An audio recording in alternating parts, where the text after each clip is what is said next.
GS centre math solution YouTube channel में आप सभी का स्वागत है। आज के इस वीडियो में आज मैं आप लोगों को पढ़ाने जा रहा हूँ, औसत को पढ़ाने जा रहा हूँ। औसत से रिलेटेड जो क्वेश्चन है वो बहुत ही इजी होते हैं और बहुत ही आसानी से बन जाते हैं, लेकिन हम कुछ बेसिक टॉपिक नहीं जानने के कारण उनके क्वेश्चनों को नहीं बना पाते हैं। इसलिए हम बेसिक से शुरू करेंगे और आपको मैं सिखाऊंगा, समझाऊंगा भी कि ये जो प्रश्न है इसको कैसे बनाया जाता है और इसके सॉल्यूशन कैसे बहुत इजी है, ये भी मैं आपको बताते चलूँगा। तो चलो शुरू करते हैं। तो यहाँ पे हम जो सूत्र उपयोग करेंगे वो है n+1 है अपान 2 है। ये जो सूत्र है ये किसके लिए हम उपयोग करेंगे? इस सूत्र का उपयोग हम प्राकृत संख्याओं का औसत ज्ञात करने के लिए करेंगे। प्राकृतिक संख्याओं का औसत ज्ञात करने के लिए हम किस सूत्र का उपयोग करेंगे? n+1 अपान 2 का उपयोग करेंगे। दूसरा जो सूत्र है वो n/2 है। इस सूत्र का उपयोग हम किसके लिए करेंगे? हम विषम प्राकृत संख्याओं का औसत, विषम प्राकृतिक संख्याओं का औसत ज्ञात करने के लिए n+2 सूत्र का उपयोग करेंगे।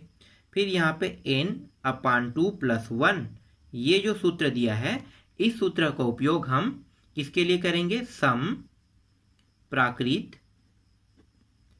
संख्याओं का औसत के लिए हम उपयोग करेंगे। अब इन सूत्रों का उपयोग हम बारी बारी से कैसे कर सकते हैं इसको हम प्रश्न के माध्यम से जानेंगे। एक चीज यहाँ पे ध्यान देना, ये प्राकृत का मतलब क्या होता है? प्राकृत का मतलब होता है धन संख्या से है। किससे है? धन संख्या। धन संख्या क्या है? 1 2 3 4 5 इस तरह से आगे बढ़ते रहेगा, वो सभी के सभी क्या है? धन संख्या। तो प्राकृत जहां भी जिक्र होगा उसका मतलब आपको क्या समझना है? जितने भी धन संख्या है वो सभी के सभी प्राकृतिक संख्या कहलाता है, ये याद रखना। विषम है यहाँ पे, विषम प्राकृतिक संख्या, ये भी क्या होगा? विषम रहेगा लेकिन धनात्मक ही रहेगा। समझ में आ रहा है? सम का मतलब क्या है? सम रहेगा लेकिन धनात्मक नहीं रहेगा, यही कहलाता है प्राकृत। प्राकृत का मतलब आपको समझ में आ गया, जितने भी धनात्मक संख्या है उसी को हम प्राकृत कहते हैं। चलो इन तीनों सूत्रों का उपयोग कर लेते हैं। अब कैसे उपयोग होगा और कैसे क्वेश्चन को हम आसानी से हल कर सकते हैं, तो देख लेते हैं। पहला प्रश्न, 50 प्राकृतिक संख्याओं का औसत कितना है? 50 प्राकृतिक संख्याओं का औसत कितना है? यहाँ पे देखो, क्या यहाँ पे विषम बोला है? क्या यहाँ पे सम बोला है? नहीं बोला है। क्या बोला है? सिर्फ प्राकृतिक संख्या बोला है। इसका मतलब इसमें धन भी रहेगा, विषम भी रहेगा और सम भी रहेगा। तो इसका मतलब ये है कि यहाँ पे जो सूत्र उपयोग होगा वो होगा n+1 अपान 2 रहेगा। ठीक है, यही सूत्र उपयोग होगा। और n का मान कितना है? n का मान जो है यहाँ पे दिया हुआ है 50 दिया हुआ है। तो जहाँ पे n है वहाँ पे हमें कितना रखना है? 50 रखना है।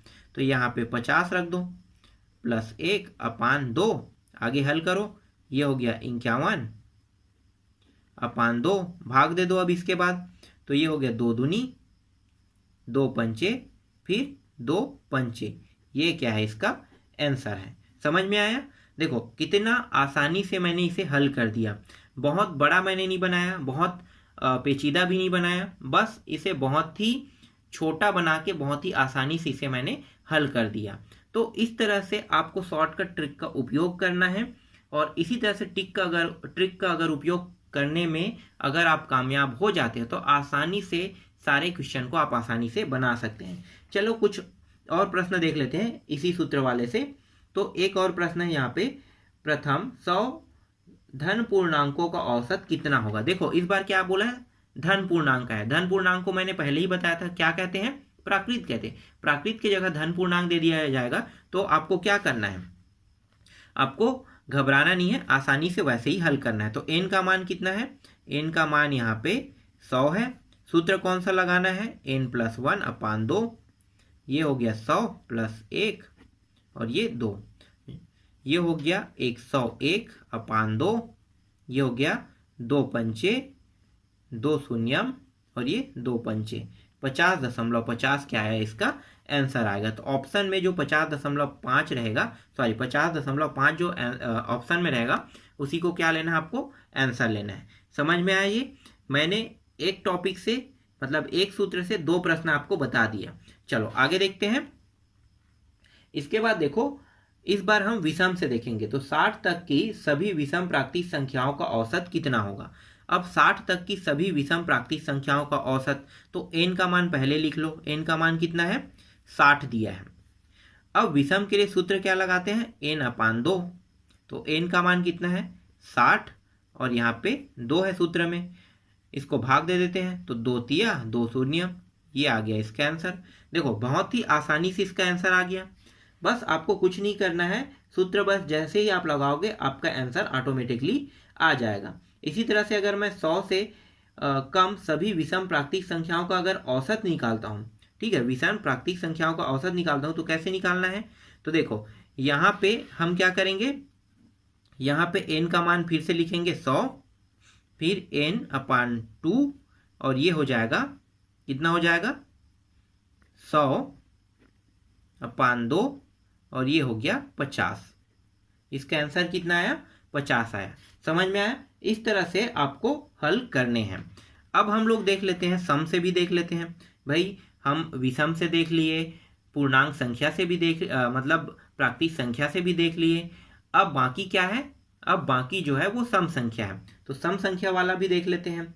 तो यहाँ पे देखो 50 तक की सभी सम प्राकृतिक संख्याओं का औसत निकालना है। तो n का मान कितना है, 50 दिया हुआ है, और सूत्र क्या है, सूत्र जो है वो n/2 + 1 है। बस इसमें मान रख दो। अब यहाँ पे देखो n प्लस, यहाँ पे क्या है, n/2 + 1, ये वाला जो है ये पहले जैसा बिल्कुल नहीं है ना। देखने में आपको लग रहा होगा कि ये n+1/2 है। n+1/2 नहीं है, n/2 पढ़ते हैं +1 पढ़ते हैं। n+1/2 ये अलग है और ये अलग है। समझना क्यों अलग अलग है दोनों सूत्र, इसलिए क्योंकि ये जो n+1 है दोनों को 2 भाग दे रहा है, लेकिन यहाँ पे n बस को 2 भाग दे रहा है, 1 को भाग नहीं दे रहा है। इसीलिए यहाँ पे n+1 जो है वो अलग सूत्र है, और n/2 + 1 जो है वो अलग सूत्र है। समझ में आ गया। चलो मानों को रख दो, 50/2 + 1, ये हो गया 25, और +1 बराबर कितना हो जाएगा, 26 हो गया। तो देखो आसानी से ये भी आ गया। तो देखो कितना आसानी से हमने इसके आंसर को निकाल लिया।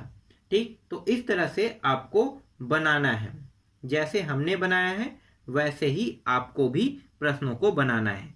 समझ में आ गया। तो इस तरह से क्वेश्चन को बनाया जाता है। और जो क्वेश्चन है जो एग्जाम में आते हैं उससे रिलेटेड वाला जो वीडियो है उसको मैं नेक्स्ट वीडियो से शुरू करूँगा।